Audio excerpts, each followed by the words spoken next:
computer. Okay, so hello everyone. Welcome back to Philosophy of Psychology. First things are going to be logistics questions. First off, was the blackboard, did it work okay? Is everyone good on the blackboard? We're going to practice something here. If the blackboard worked for you, practice using your little Zoom thumbs up. If you go down into the little, I think it's in the reactions section down at the bottom. Yeah, there we go. Woo! All right, great.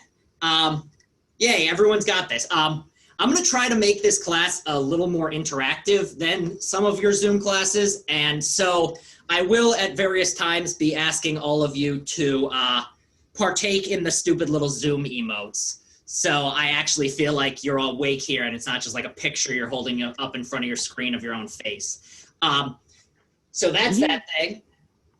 I'm recording right now, so if you fall asleep or anything, if you're one of those many people whose face I can't see right now and you're actually not here, then you'll still be able to watch it. So the next thing I have written on my notes is to beg you all, if you're okay with it, for as many people to put on the camera as possible, because I feel a lot better seeing faces than black screens. Again, I can't make you. I'm not going to take off points. I might judge you internally, but you know, I guess if you can live with that, I guess, then that's okay. Does anyone have any other logistics questions? You can type in chat or ask it or anything else. Also, I don't care if you're on mute or not. Like if you want to be on mute, fine. But if you want to ask questions, come off mute. If you're one of the people like me who just wants to start shouting, feel free to keep it off mute. Again, because this is Zoom, I'm happy to be interrupted whenever. However, if I'm making no sense, there will be plenty of times this semester that I make no sense whatsoever, and it's good to just like literally just wave your hands and be like, Professor, you're making no sense at all. What the hell are you talking about? Totally okay. Lastly, so as I said last class, for those of you who weren't here, as of right now, we're only going to be meeting this once a week on this, whatever day it is, Tuesday. They all run together, you know, quarantine and all that stuff. So we'll be meeting on Tuesdays. However, I will also be including a little video to YouTube in which I sit in front of my laptop and it's really boring and I just lecture and then I post that to YouTube along with this class recording. That way I will be able to cover all this stuff. Now this first class, or this first week, there's not that much material. So the plan is where I'm just gonna give an overview of what the hell this course is in this, and then I'm probably just gonna make a little 15-minute video as soon as class is over, in which I just talk about anything that I feel like was a little unclear from class, or anything that I feel would be helpful to talk about from the reading. So it'll probably just be like, given what we said about what philosophy of psychology is, I'm then gonna go and just like be like, what on earth was this Heider reading that I gave you? Why did I assign you 7 pages from a book that didn't really fit with anything else? And it's just gonna be a little like, this is why you have this reading. Starting next week, the second video will be a little bit longer. And what I'll probably do is just set that up on Tuesday to see if it works. Well, I'll just do it right after class. If anyone wants to sit around and partake in like an almost class, if you have nothing to do, that's fine. Otherwise, I'll just lecture. And that way you can watch it at your own time, in your own place, at your own pace. But I will be putting up the YouTube. I finally refound the password to my YouTube account, so that was exciting. It's always fun when you have like 6 different email addresses. And I actually think I have 7 emails at this point. It makes it really fun. Only some of which Google will allow me to actually send emails from. So if you send me an email to Baruch, my Baruch email, you're gonna get an email back from my Gmail. It's from the same account. It's just for some reason, my Baruch refuses to send out emails. So if you're wondering who is Neely DJ, that's me, just from a different account. All right, any other logistics questions? I have Blackboard, YouTube, cameras, reading videos, blah, blah, blah. We all good? Thumbs up if we're good. Okay, yay. All right, so this is a question I didn't get to ask last time, and this one's actually it's gonna involve more of your little thumbs or hands up or actually speaking, which is, all right, let's just write down what this class is. What is this class? Philosophy of Psychology. Okay, another thing about me. I can't spell. I can't spell worth a damn, and I don't care about spelling much. On your papers, I will never take off points for spelling. However, because of this, sometimes I just do stuff like this, and also I have terrible handwriting. So if at any point it doesn't make any sense, just be like, what does that say? This says, if you can't tell, that's an O. Blah, blah, blah. That's psychology. That's the official spelling. We're good to go. All right, so this philosophy of psychology, just either saying out loud, holding up your little Zoom hands, real hands. How many of you have taken a philosophy course before? Okay, 1, 2. Okay, so we're at about half have taken a philosophy course. All right, great. And then how many, as soon as these little thumbs go away, I'll ask how many of you have taken a psychology course, but wait a second until the thumbs disappear. I wish they would go away faster. All right, so a lot of you have taken, all right, so most of you have taken most of you have taken both, or at least half of you have, and just about everyone has taken one of each. So basically, we've all done, or most of us have done psychology, most of us have done philosophy, but not many of us have done philosophy of psychology, where you just stick them together. So this first class is probably going to cover a lot of ground many of you are familiar with, but what I want to do is just, the best way to start one of these semesters is just you take your terms and you define them. And you talk about how are people using these things, and how then, once we've got because everyone also uses these terms a little bit differently. Some people call psychology the study of the mind, others say the study of human behavior, some say the study of the soul, some say the science of the brain, like all of these things get thrown together. So I want to talk about how I'm understanding these terms, and therefore what we're going to be doing during the course of the semester together. So that was just to get a background of knowing what I'm dealing with here, how many people have taken a philosophy or a psychology class. It's great that most of you have. There are going to be things that I'm sure you will be able to bring up from your other classes during the course of this semester that will be helpful. All right, so what should we expect to learn in this class? What is philosophy of psychology? So first off, philosophy. Anyone want to give a definition while I take a drink of water, either in the chat or out loud, or you can just wait until I come back?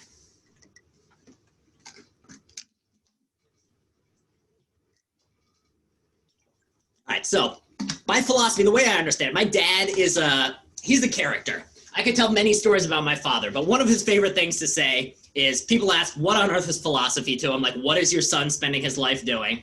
And his answer is, well, what a philosopher does is they ask the questions children ask and give the answers lawyers give, which seems like a pretty good, accurate description. So what is it that makes philosophy? It's asking, it's not a particular subject matter. It's rather a way of approaching things. So it's taking everyday ideas or everyday concepts and then asking questions about them in a very particular way. And really the defining feature of philosophy is that, or as it comes to be used, is you ask questions about everything. You don't take anything for granted. You always go and you think, okay, well, if one person says this thing, why did they say it? Or what exactly does that mean? Or why should I believe them? How do I know it's true? So what are some classic philosophical questions that you all have heard of, or things that you studied in your other philosophy classes, or I want to make sure all of you actually are capable of speaking? Yeah, Eddie. In my classes, a lot I've seen is there a God? Is our mind actually seeing things like, is reality actually reality, or is it just a conception that we made in the mind? Yeah, so here are two great ones. Those are two really good classic philosophical questions, which is you take something everyone takes for granted, is that we have a mind or that we're capable of thinking. And then a philosopher will come along and say, what exactly does that mean? Or how exactly does that work? Or another question is, a lot of people believe in a God. A philosopher is going to come along and say, what do you mean by God? What is God? Or somebody comes along and says, okay, God exists. And you say, well, how do you know God exists? How do you know God's talking to you? Kabir, did you have a hand? Yes, I did. Okay. My last class was based on ethics. So we discussed different ethical principles. One that really stuck out to me was the Kantian ethics. Yeah, so the idea, but how many of you have heard the term ethics before, or morality? Okay, so basically what ethics is it's a study of what's right and wrong. And so what philosophers will do, you ask your grandma, like, everyday questions, we face moral questions every day. A normal person is going to say something like, it's wrong to kick a puppy in the face. A philosopher is going to come along and go, why is it wrong to kick a puppy in the face? What makes it wrong to kick a puppy in the face? And in this case, a Kantian ethics is someone who says the reason it's wrong to kick a puppy in the face is because you have a duty to treat this puppy well. And it is as a human being, it would in some sense be fundamentally wrong for you to kick a puppy in the face. And so that's the sort of thing that philosophers are going to ask. We have some other great ones here. We have existence and knowledge. So another question a philosopher is going to ask is, all right, we all say, all right, what's one thing that exists? I don't know, my hands exist. What a philosopher is going to come along and say, well, what does that mean? What does it mean to say your hands exist? How do you know your hands exist? Another one is knowledge. So like, I know that I have hands. Well, how do I know I have hands? Well, I see them. Well, how do I know my my eyes are telling me the truth? Maybe I'm a brain in a vat. Maybe I'm in the Matrix. Maybe there's somebody's just like, last night when I went to sleep, my mom thought it'd be really funny to just pour tons of drugs in my drink before the first day of school. And I don't actually have hands. Maybe I fell asleep and in my drug stupor, I chopped them off. And now I think I know I have hands, but how do I know I have hands? Religion and morality and values. So again, these are ones in which they're tied together. What makes something right? What makes something wrong? How do I know it's right? Categorical imperative is that's a great one. I don't want to spend trying to explain the categorical imperative. If those of you who have no idea what I'm talking about, I give you permission to shut off. Just shut off your brain right now. Categorical imperative, I hate trying to understand it myself, so I hate trying to explain it, but that is definitely spot on. Yep, Descartes, definitely with the hands. Kantian ethics only applies to a person, but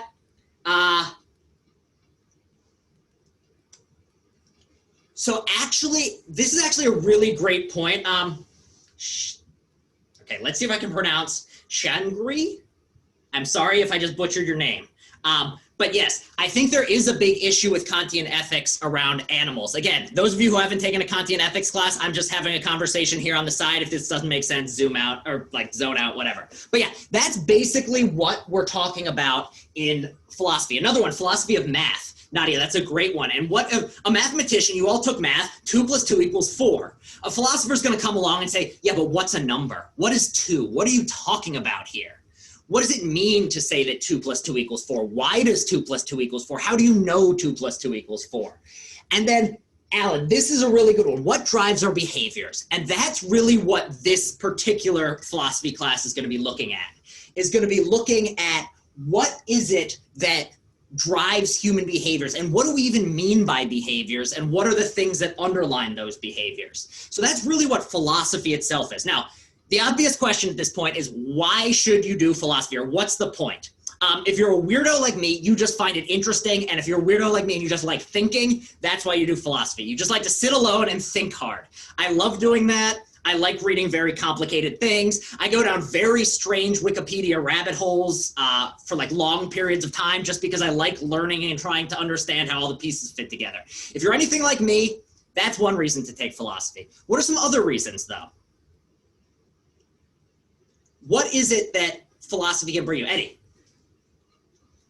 To basically just, get a bunch of philosophers together, combine these minds, and try to come out with the best solution possible to answer these questions that humans like constantly ask each other all the time. Yeah, here's one of the basic ideas is, as I said, children are asking these questions all the time. Like when you're little, somebody comes along and you say like, we've all interacted with small children, and you're like, hey, little child, why is it that the child asks, why should I eat dinner? And you say, well, because it'll make you big and strong. And then they'll come along and say, well, why should I be big and strong? And then you go, well, it'll help you grow up, and then people won't make fun of you at school. And then they come along and say, well, why don't I want to be made fun of at school? And you're like, it's painful and it's hard, and as a human being, you want to be loved. And they'll ask, well, why do I want to be loved? And then you'll be like, okay, now I need to get into philosophy. William. So like specifically logic can help you in basically everything, like form arguments better and research better. So here's another thing is a lot of the same skills that are used in philosophy are used in other areas as well. So for instance, in philosophy, and logic. So what do we mean by logic? Well, it's, you think about A, and then if A is true and B is true, then C has to be true. And what's the advantage of thinking about these things? Well, it makes you a lot better at thinking in general. And the very same principles that are used for thinking in everyday activities or in a philosophy activity are the same principles that are used in your everyday life. So for instance, if your friend tells you, okay, I read this really, really great article. It was on the internet, so it has to be true. And it says that, I don't know, the world is overrun by lizards that have taken the form of human beings and are controlling the deep state. And you come along and you go, well, they read it on the internet, but should I believe that this is true? And the very same things you're going to use in this class or any other philosophy class can help you in this case. Or you read something in the news and you might want to ask, well, is that really true? Is that really helpful? And so the same logical principles there can be used elsewhere. Junyi Lee, you have a hand.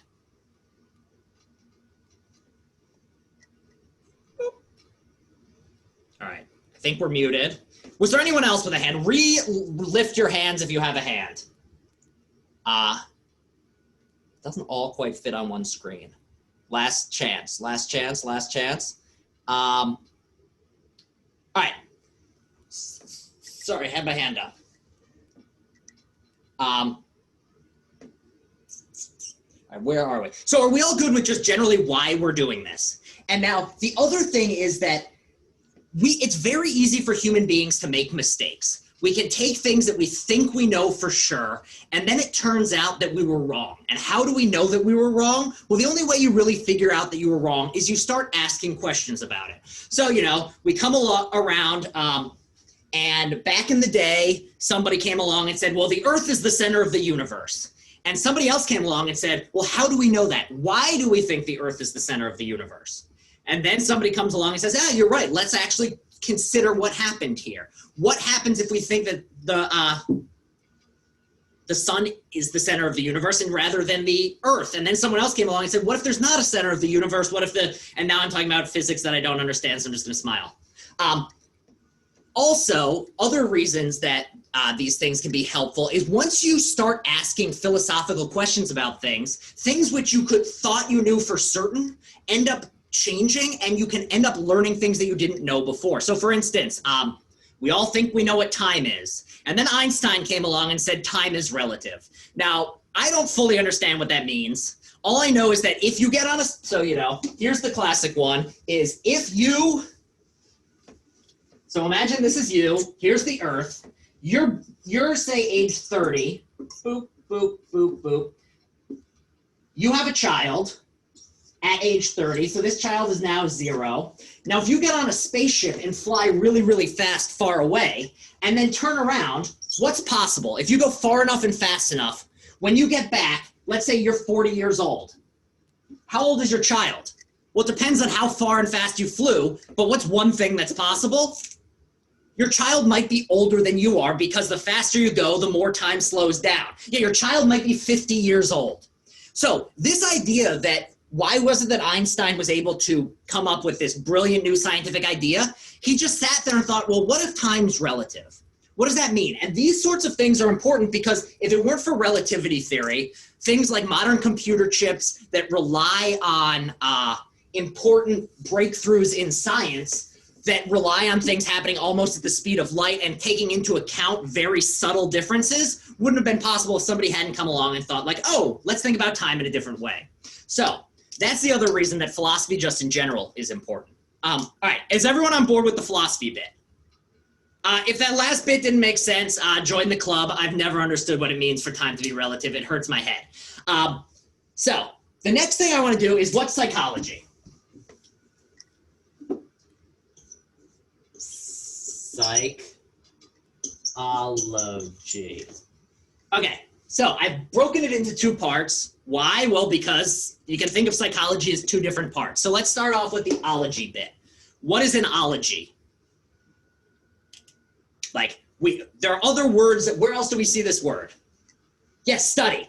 Yep, the study of something. So this is the study or the science of the psyche or psyche. What does that mean? What are we talking about with psyche? for me to go like linguistic nerd for a little bit, it comes from the Greek word psyche, which meant soul in ancient Greek, but the way that the Greeks used soul was slightly different than our way. And for the Greeks, the soul was just whatever thing is inside a living creature that makes it move and behave and do whatever it is that living creatures do. So you can think of psychology just as the study or discipline or science of whatever it is that makes human beings and other creatures do the things they do. And specifically, we're going to be talking mostly about humans. We'll talk about animals a little bit, but the main focus of psychology is on human beings. So it's the study of whatever it is that makes human beings behave and do what they do. So the question then is, well, what is it that makes human beings do and behave what they do? And as Matthew just said, that's tied in with this idea of the mind or the mental processes or the brain or all these sorts of fun internal things that make us behave in the way we do. And that's really what psychology is all about. So, and specifically though, what separates an ology from other types of things, like I could sit alone in my room and go, it's all witches. Everything that happens, it's the witches. Why did I fail that test? The witches. Why did I forget where I put my keys? The witches. So what is it that separates an ology or psychology from just blaming everything on witches? Eddie. In psychology, you need a support with empirical evidence, which makes it a scientific field, whereas with that, there's no evidence to back it up, so therefore it's more of a pseudoscience it kind of got going on. Yeah, so the idea is that the main thing that separates biology from just thinking about creatures or psychology from just blaming the witches is that you're supposed to be doing it in a scientific way. Mohammed, you have a hand. Yeah, so I was about to say that psychology is kind of like the study of the mind, so how you actually think about it, so how the brain actually thinks. Like, for example, like the example that you used it about you blame other witches, that's how you perceived it. Like, something bad happened, you might blame other people. So, like, why is that? Why do you keep on blaming other people for your own mistake or something like that? And so, yeah, it's not just a matter of giving an explanation. It's about trying to understand the real processes by which these come about. And the reason you want to understand the real processes is because the big thing, and what really separates science from non-scientific studies, is we're looking to understand law-like relationships or laws. So remember back, and I don't mean law in the sense of like if you steal something, they're going to put you in jail. I mean things like the law of gravity. So, you know, what's going to happen if I let go of this? How many of you knew that was going to happen? Come on, give me your hands. Yeah. All right, yeah, we all know it's going to fall. And why? It's because a law is here. Now, if I were to like climb out the window, go onto the roof and drop it, it would still fall. If I were to, you know, drive 16 hours to wherever 16 hours from here is and drop it, it would still fall. If I were to get on a spaceship, but still within Earth's atmosphere, it would still fall. So that's what we mean by laws and law-like. And so what psychology is trying to do is find law-like principles explaining why human beings do what they do. So in this case of trying to understand, why it is that human beings are doing what they do and why it is that, you know, it's not just, you don't just want to blame the witches, because the main thing about blaming witches is there's no real reason for blaming the witches. People are just like, oh, it's the witch's fault, and you don't really have an explanation. Or you say, why did that person fall? Well, they were in a folly mood or something like that. No, you want to understand exactly what it is and what laws cause someone to behave how they do. Mohammed, you have another hand. Oh, that's a mistake. Sorry.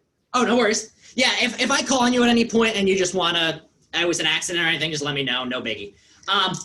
So it's going to be this, the idea is you're studying the principles by which human beings do things, or also the principles so human beings behave, or the principles by which our mind works. And those, and Shangri raised a really good point, which is, and this goes back to what does psychology mean? Some people call psychology the study of the mind. Some people call it the study of behavior. And really, both of these are right and both of these are somewhat wrong, because people have disagreed about what is it that causes humans to behave the way they do.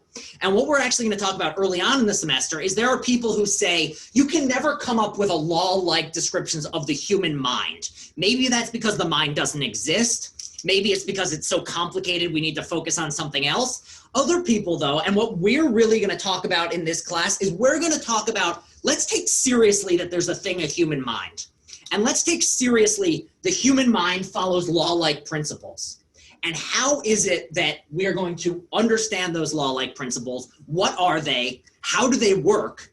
And what use is that for us to understand how all the parts inside the mind work? So it's kind of both studying behavior and studying the mind, where some people say that's the same thing, or that the mind is majorly responsible for behavior. Well, other people are going to say, no, we should study behavior and ignore the human mind because it's too complicated or it doesn't exist. And really what we should be studying is pieces of meat inside our heads. So that's that. All right, I need another sip of water. I will say one nice thing about Zoom teaching right now is I'm currently standing on top of an air conditioning vent, so I'm much cooler than I usually would be while teaching. So that is a big plus. I'm still getting very thirsty though. All right, so that is basically generally what psychology is. We're looking for law-like principles that govern behavior or the laws that govern the human mind. And so why on earth do we want to do psychology? Why is it that this became a thing? Why is it that we don't just go, well, it's always the witches? Eddie. To properly, just as we study biology to study like other creatures or why things are the way they are built up or like anything like that, same thing with psychology. We study it to understand behavior, to understand what might cause, let's say, someone to be more aggressive or what might cause someone to be more neurotic or more intellectual than another person. Like there's got to be more factors into this to discover where they come from. And that's really the thing is if we just blame the witches, we can't, and this is over in the chat, there's two things. One, we are just curious as a species generally. We want to understand how things work. But the other one is if we can understand the processes by which people behave, we can predict those processes and we can control those processes for better or for worse. So this happens in our everyday lives. How many of you have a friend who always, or I guess more accurately, at some point in your life, had that friend who turned out to be a pathological liar and was always lying to you? Did anyone ever have this? I've had a couple. Yeah, I feel like a lot of us at some point have run into someone who's a pathological liar. And part of the reason you want to know that they're a pathological liar is as soon as you know they're a pathological liar, you stop paying any attention to them. Or how many of you have a good friend who's just a total flake and is never there on time? Like, we've got that friend, a lot of us. If you know that this friend exists and you know, like, this is this person, they're always late, this is the principle, no matter what time you tell them to be there, they will be at least a half an hour late. What do you start to do with this person? What are the solutions we've all come up with? You just stop being a friend with them. One option is just, this is too annoying, I'm gonna stop being a friend. What are some other options? Give them earlier times. Yeah, you just start lying. If you want them there at noon, you tell them be there at 11. Or you just be like, well, you know what, I'm gonna show up at 12:30 as well, and then you don't have to wait there for half an hour. This is trying to understand, like, this particular person, there is a law governing their behavior. And one thing you might find, though, is with human behaviors, maybe they're there, a lot of the time, like 90% of the time they're late, but 10% of the time they're actually on time. And the more you understand about them, the more you can make sure that you actually show up that 10% of the time. Or in other cases, more like practical cases, things that have been in the news, mass shootings. Mass shootings are something where you want to understand what is it that causes someone to get an automatic weapon, walk into a crowded area, and shoot a lot of people. Why do you want to know how this works? Well, one obvious reason is you want to stop this sort of thing from happening again. So how can you know how to stop mass shootings? Well, until you understand the principles by which mass shootings come about, it's much harder to stop them. One there are various ways in which you could do it, but before you understand, like, there's a simple question of, 50 years ago, there really weren't many teenagers walking into their schools with a semi-automatic weapon. These days, there's a large number of teenagers walking into high schools, well, relatively large, like compared to what it was, and you might go, well, why on earth is this happening? If you don't understand the laws by which somebody does this sort of thing, you can't go about predicting which sort of person. So for instance, people want to know which students are at risk of someday shooting up a school. Therefore, you can get them assistance or help before they do that. But if you don't understand the sorts of factors that would cause someone to do this, you can't actually stop them from doing these things. Other sorts of cases of things like, every single one of you wants to do well in every class you take. I've never met anyone who's like, yeah, this semester I'm aiming to fail everything. Nobody's ever done that. And you are going to go then, okay, so how do you pass the test? What enables you to do better? And you're going to say, I need to study. Well, why does studying work? What sort of studying works best for you? Are you the sort of person who does better cramming the night before? Are you the sort of person who you want to spread it out? Are you one of the people who just has like a sponge of a brain and you never have to take a note? And this is the sort of thing where you want to know the law-like principles which govern your own learning or your own behaviors. Or, you have a new child. I'm sure at least one person here is a parent. And if you have a child, you want to learn how to teach this kid. Like, nobody wants their parent to, or no parent wants to grow up and have their child just be a little terrible dick. Like, nobody wants their child to be a dick. And so how do you as a parent guide that child to become a halfway decent person? Or if they start being a little dick, how do you stop them from being a dick going forward? These are the sorts of things of why we want psychology. We want to understand why it works so we can change it, so we can understand it, so we can make sure that good things continue to happen, bad things don't. So that's really why people care about psychology. And we've cared about psychology since the very beginning of time. If you go back and I'm sure in some English class you had to read some literature class, you read something written like 2,000 years ago, or, even I'm sure many of you have read in like religious scripture, they describe individual people in that religious scripture. And you might go, well, why did that happen? Why did Moses do this? Or why did Muhammad do that? And the idea is, well, when you're trying to understand why this person did it, you're talking about the same sorts of things you talk about in psychology, just in a less sophisticated, more common sense sort of way. And so the point of psychology is, well, if everyone has an interest in this, why don't we start trying to see if there are rules or principles governing these sorts of things? And that's really what psychology is. And it comes in many different forms and many different branches. So in social psychology, people study the influence of other people on our behaviors. So you say, all right, why is it that if you're alone in your room, you're not going to say something, but if you're in the middle of a sports crowd, suddenly people are cursing and throwing punches and throwing things at each other? What is it about being in a crowd? Or in abnormal psychology, somebody's going to come along and go, all right, so most people, if you give them a cookie, get happy. This person punches you in the face. And you go, why did that person do this? Or most people aren't going to try to talk to the people who live in the walls through a vacuum cleaner tube. But why does this person want to talk to the people who live in the walls through a vacuum cleaner tube? And what can we do to allow this person who talks to the people in the walls through the vacuum cleaner tube to live a relatively healthy, fulfilling life? These are the sorts of things that we are looking at in psychology. Yes, folk psychology, and this is something we're going to be talking about more, is what do we mean by folk psychology? And that's really what that reading was supposed to get us into. I'm going to talk about that a little bit more in the recording after this. Any questions thus far about what philosophy is, what psychology is, or how we doing? Good? All right. So, all right. So, how do people do psychology is basically the question. And where do you start? Where do you start with psychology?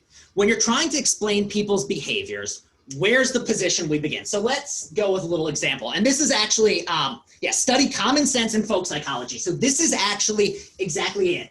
And where is the beginning for most psychology? It's with common sense. So let's go with this situation. All right, you see this person walking down the street.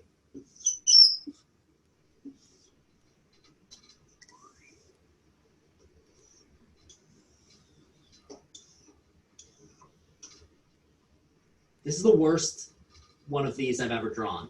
Granted, it's also the first one I've ever drawn. So, all right. So this person just did something. What are they doing right now? Just describe the situation. They took They're out holding their an umbrella. umbrella. Yeah, they're holding an umbrella. Why are they holding an umbrella? What sort of explanation? This is something all of us are capable of doing, and we do it every day. Why is this person holding an umbrella? Maybe it's raining. Maybe raining. Probably raining. So that's one thing. But is it just that it's raining? Is that the only thing that explains their behavior? It The might sun be is for out. protection from the sun. So yeah, another thing that might explain it is it might just be really sunny. So it could be sunny, it could be rainy, but there's another element that we aren't really talking about here, which is, imagine this is the situation, and I'll add in the detail. Well, imagine this person's actually, will put their head under the umbrella. So they don't want it to rain. Now imagine this person, same street, so here's the street. This person, however, is just walking along totally fine. The first person doesn't want to get wet. That's the big key. This person doesn't want to get wet. Here's something, and this is where the psychology comes in. This person, the only thing that explains the difference here, or one of the main things, is this person doesn't want to get wet. This person doesn't care about it. And so this is the way in which, and this is going back to the mind and folk psychology, which is the idea is that what makes people different is it's not enough just to say that it's raining. You have to say it's raining and they don't want to get wet. We can also imagine a third person here. And this person, we'll draw them.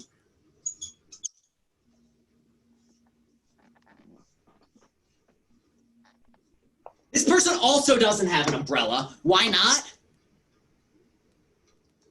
I'll give you, Probably forgot it. Air.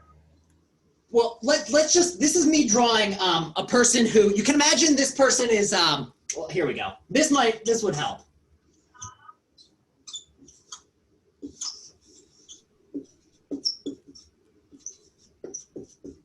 All right, so this person here, this says beer, and this says more beer. So why doesn't this person want an umbrella? Oh, maybe he's drunk. Yeah, they're probably so drunk they don't even realize it's raining.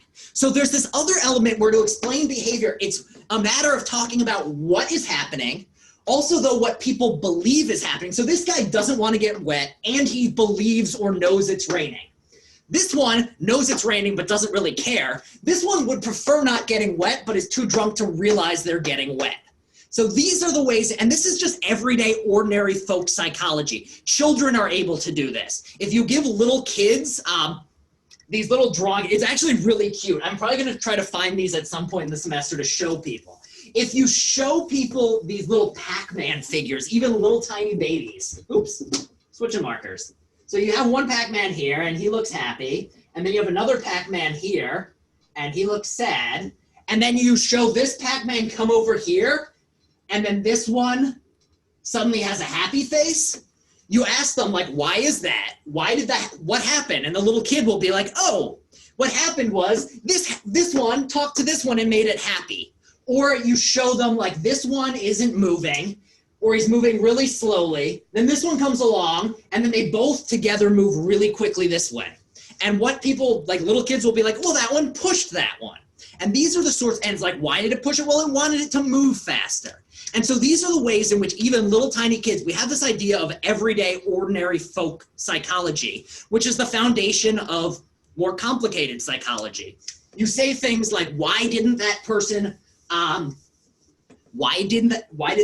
who was highly intoxicated not get an umbrella? Well, they were too drunk to realize that they need an umbrella. Also, I forgot to look over here. That person was both drunk and insane, actually. So it worked for both. So that's the way in which ordinary folk psychology works. And why do we want to come along and explain this? Well, we want to explain it because ordinary folk psychology seems to get things right much of the time.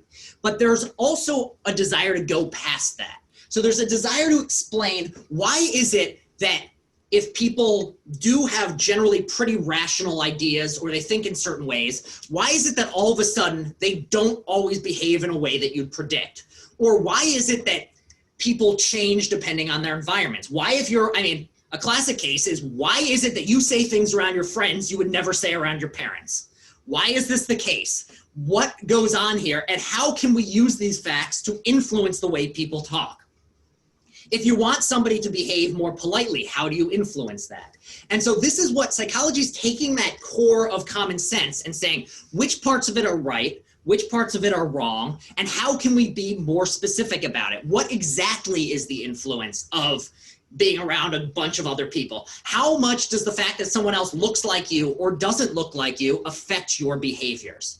And so that's really what psychology is, to understand all these different parts together. Now, so everyone, this is why we psychology, this is how we psychology. It's about taking that, those common sense ideas, and then generally in psychology, you throw a bunch of people into a lab, you run some experiments on them and see what comes out. So you might want to know, like, all right, what is the influence of, and they've done all sorts of studies, is what influence does the attractiveness of someone talking to you have on whether you believe them?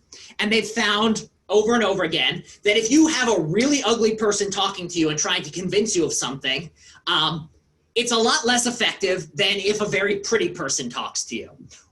Classic case of this is any sort of commercial. Like, how many, we never see, Budweiser commercial. It's always a bunch of people at a party having a great time. It's never like poor Jim sitting in the basement, drunk alone and crying as he drinks his Budweiser. Like, that is not the advertisement.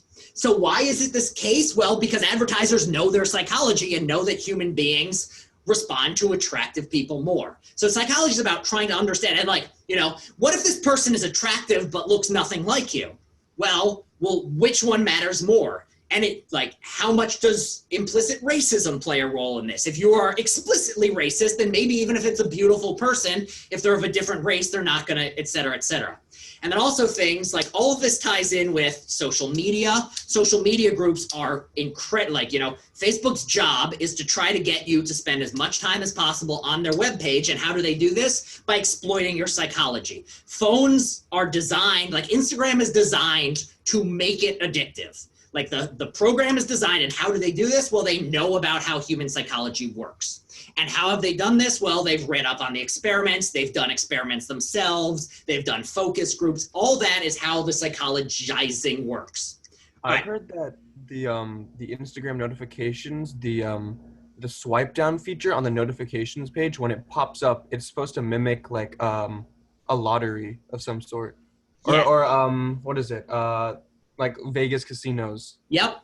And and this is something like they've literally done studies where, you put the little thing down at the bottom and then you try it up top and see which one do people stay on more, because Facebook or Instagram is trying to get you to stay there. Another one, at a casino, what they actually do in casinos, and this is kind of psychology and kind of neurophysiology, which is another thing I want to talk about, is how psychology ties in with all these other areas. But in a casino, they literally pump large amounts of oxygen in through the ventilation systems, because as a matter of fact, human beings are able to stay up later and spend more time moving around if they have extra oxygen in their system. They get less tired.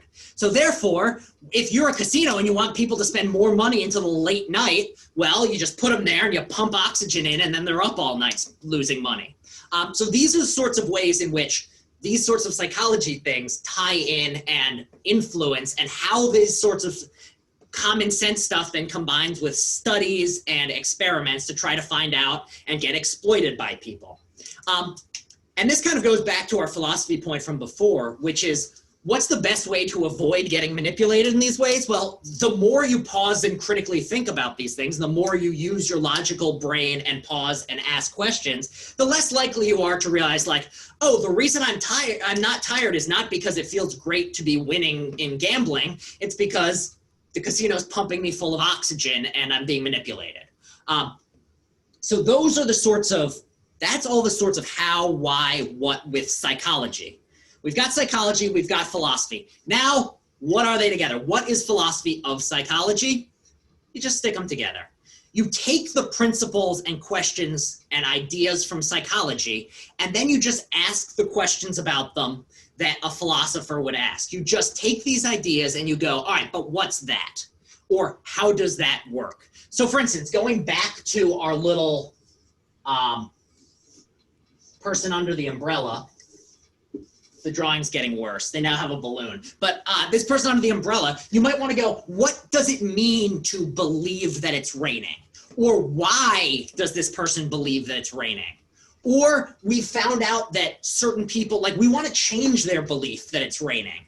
And we want to know what's the best way of changing that belief. Well, we have to understand what beliefs are, how they work. You might say like, all right, well, it's in their mind. A belief is a thing in the mind. And then you go, well, what's the mind? How do we understand that? What is the mechanism there? Why is it that if you hit someone over the head really, really hard with a hammer, suddenly their beliefs change? If you hit them hard enough, they don't really believe anything at all. If you stab a knife in a particular part of the brain, they'll start acting really weird. Why? What is it about that? What does that say about the nature of believing? Other ones are things like, if your child is having trouble learning a language, how can you help them? To understand how that works, you need to understand like the psychology of learning a language, which means asking like, what is it to learn a language? How do children learn languages? Why do children learn languages? Other ones are going to be like, if people are really, really bad at certain types of math problems, how can we make them better at it? Well, until we understand why they're bad or how they're bad at it, we can't really understand how to improve their abilities. If another classic one, right now we live in an incredibly polarized country in which there is civil unrest and people of different backgrounds are hating people of other backgrounds. And you might want to go, well, I don't really want this large number of people celebrating a 17-year-old who just shot people. Why are they doing it? How do we ensure that this sort of thing doesn't continue? Well, until we understand the mechanisms that underline racism, we can't really fight it. If you're just like, well, the witches did it, well, what are we supposed to do? How do we stop racism if it's the witches' fault?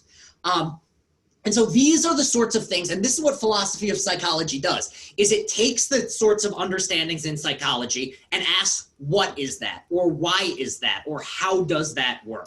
What is it to believe? What is it to desire? Why do we desire certain things and not others? Why is it that if you take a bunch of drugs, you're going to forget certain things and not forget other ones? What determines those features? So that's really what we're just going to be talking about this whole semester. And another way of thinking about this class is it's basically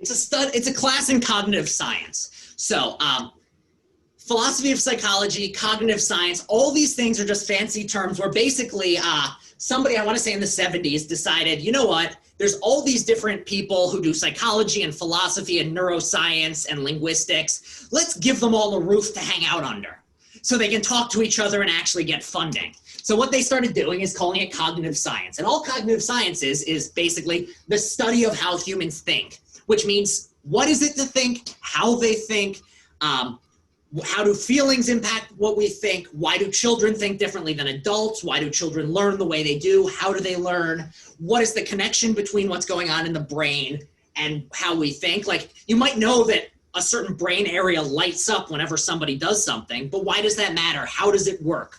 If you get like a tumor in a certain part of the brain, it can change your personality and make you suddenly very aggressive, even if you've been a pacifist your whole life. Why does that matter? And what does it say about who you are or what it is to be a person and what sort of personality is? So that's really what this semester is going to be about. It's just taking these sorts of psychology topics. And here's the thing about this class is I chose a bunch of topics which I find interesting, some of which I wanted to like refresh myself with, others of which I think are just like fun topics to talk about.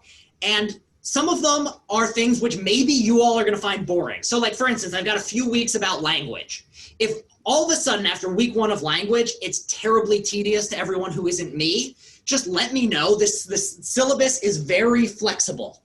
And so if you've decided as a group, you're like, I don't like that topic, we can change it. If I'm getting the feeling that all of a sudden nobody's showing up, I can find more interesting things. If everyone talks to each other and you're like, this topic in psychology is much more interesting to me, we can pivot. So don't think the syllabus is set in stone.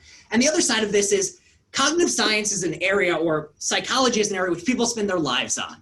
And this is one semester, and it's one Zoom semester where we're probably going to be moving slower than we otherwise would, which means that we're not going to be able to cover everything. So if anything comes up and you're like, I want to know more about this particular topic, you can reach out to me and maybe I could bring that in. If a lot of you after class are like, what the heck, I want to learn more about this, just let me know. It's totally flexible.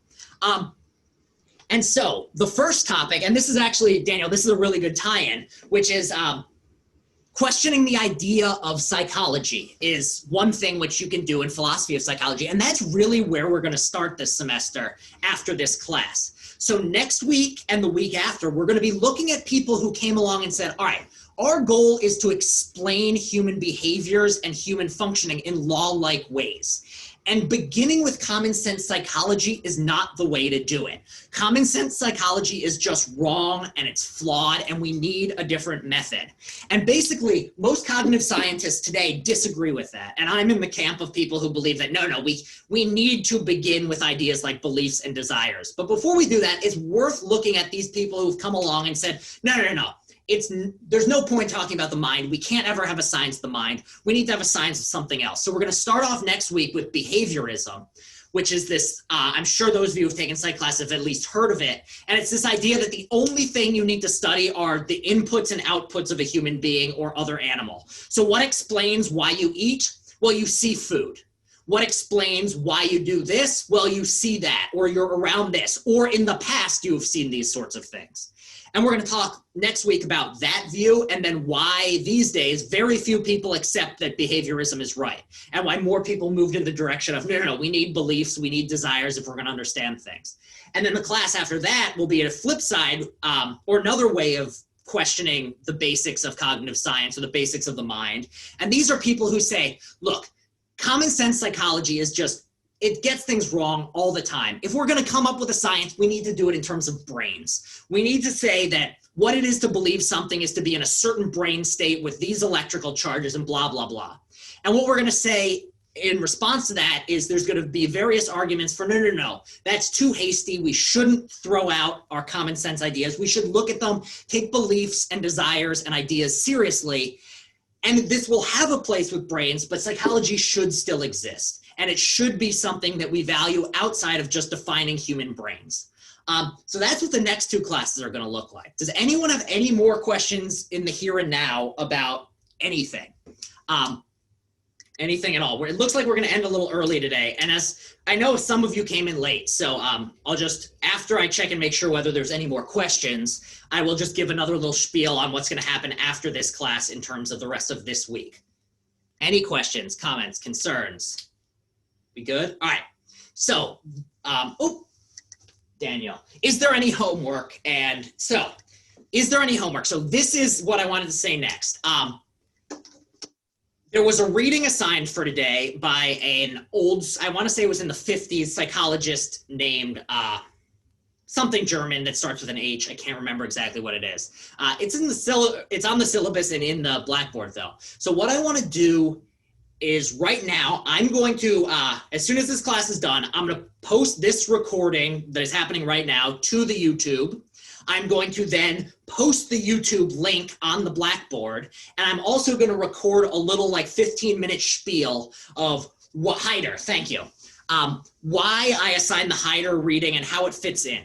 And then also there's going to be the first of our weekly discussion board assignments. It's going to be super easy. Basically, this is going to be a test of are you alive? It's going to generally be something along the lines of,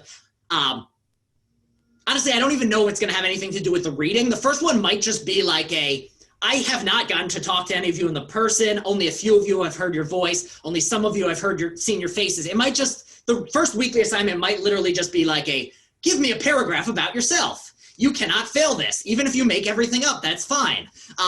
Like if you want to tell me about your flying pet unicorn, okay, go ahead. I won't take off points for it. It's basically, I just want to get to know all of you a little bit more. So I think that's what the homework's going to be. Finish the reading for any, okay. The readings, in terms of what the readings are, it should be listed on the syllabus exactly what is needed. Most of the things that I have posted If it's like an entire book, so the Heider thing is like a 350-page book.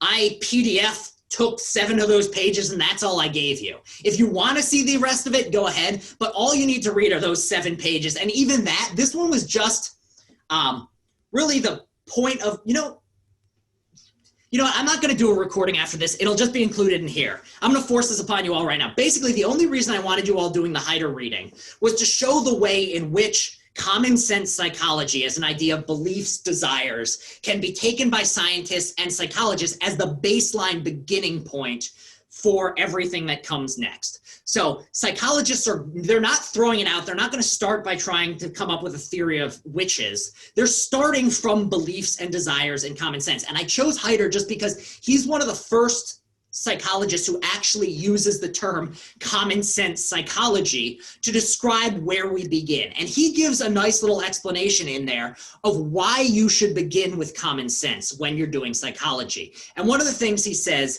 is that common sense psychology is actually pretty good. And this is something we're going to come back to later in about week 4 when we're talking about Jerry Fodor. And his ideas are going to be, we shouldn't throw out common sense psychology because even though there are people who say if we want scientific explanations, it should be in terms of brains or things that are very objective. When you actually think about it, common sense psychology can be very, very accurate. And like why you can explain, like the average child can explain why someone picked up an umbrella pretty well. And so if you throw out those sorts of explanations, you get a lot more information. So that's really the only reason. The Heider was just to give you an idea of when psychologists are talking about their field and where they're beginning, that's really all it is you take common sense and then you build on top of it. This also means, now that I've done that spiel, the only thing your weekly homework assignment is going to be like a tell me about yourself because I'm curious and I want to know a little more about you, so that instead of blank box blah, I'll be, oh, that's the blank box person who blah blah blah blah blah. They're a huge Yankees fan, and if the World Series happened at 10 a.m. they'd be missing class, and I'd be like, all right, that's great.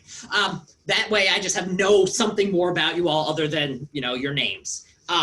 So in terms of the readings going forward, if there's ever a question on the readings, feel free to shoot me an email about it. But basically, most of the readings, it should say exactly what I want you to read. So for instance, I know next week, the Chomsky reading, I can't remember if I chopped up the PDF or just said only read sections 1, 2, and 3. Either way, you don't have to read the rest of it. If you want to, you can. If you want to talk to me about it, you can. But basically, it's just reading sections 1, 2, and 3. And the way next week is going to work is the first, like when we meet a week from today, we're going to talk about what behaviorism is and why it was popular, when it was popular, and how it got popular. And then I'm going to maybe briefly mention Chomsky's reasons that he had issues with it. But then the recording afterwards is really just going to be me maybe I'll get like a little fireplace and sit next to it like Yule log style and explain Chomsky's reasoning for thinking that behaviorism had problems. But for next class, the main thing to make sure to read is the Skinner bit. Or if you honestly, if you're super busy and the start of the semester is crazy, even if if you don't have time to do the reading, just do like the quick Wikipedia search of what is behaviorism. But that's the reading for next time. The other thing is, so I'm probably not, all right, does anyone have any more questions before I shut off the recordings and go off the record? Are we all good? All right, recordings are off in, where are you, mouse?